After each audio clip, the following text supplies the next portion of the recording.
Next question is Lorraine, and she's asking for a clarification about some of the lifetime gifting strategies that we've been talking about in this session. Okay. She says, if you give your child a monetary gift from your IRA, wouldn't it be taxable to them? For example, if you were to give them $1 million. So imagine that you gave it to them during your lifetime. Well, if you take $1 million out of your IRA, then you have to pay tax on that.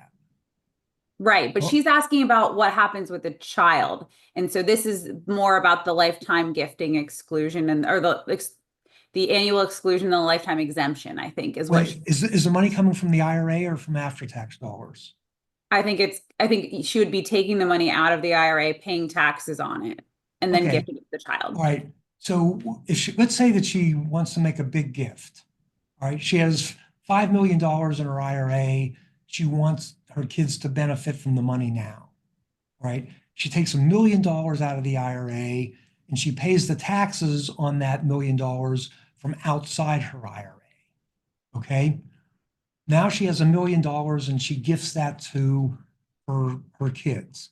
Um, she uses up $1 million of her exclusion, but who cares? Because she has $14 million of exclusion. If she's married, she has $28 million of exclusion. So I don't care about that. Now her kids have $1 million. Let's assume that they don't spend it or they don't spend all of it and they invest. Is there a tax on that $1 million to the kid? The answer is no. Then let's say that the kid invests that money. Let's keep it real simple. One kid, he invests $1 million. It earns taxable 5%.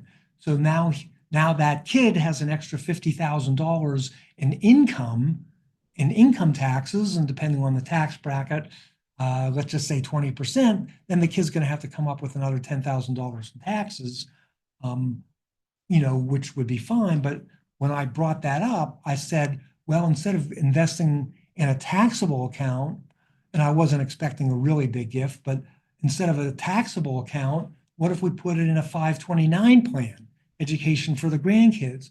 What if we put it in a 401k, or better yet, a Roth 401k? What if we put it in life insurance, all things that grow tax-free? That would be the most strategic use. Or maybe she just wants to help the kids out now for a down payment or even buying them a house or whatever the use of the money is.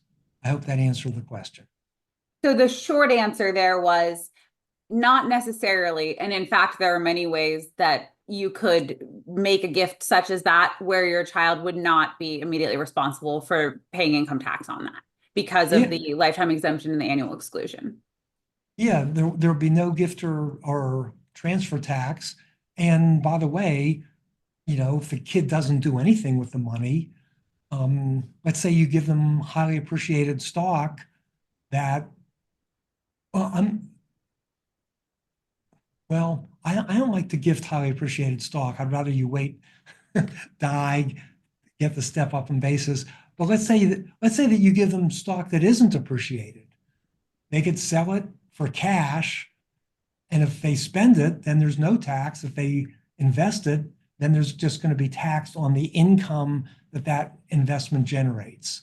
So there isn't going to likely be a big tax event for the kids with a big gift.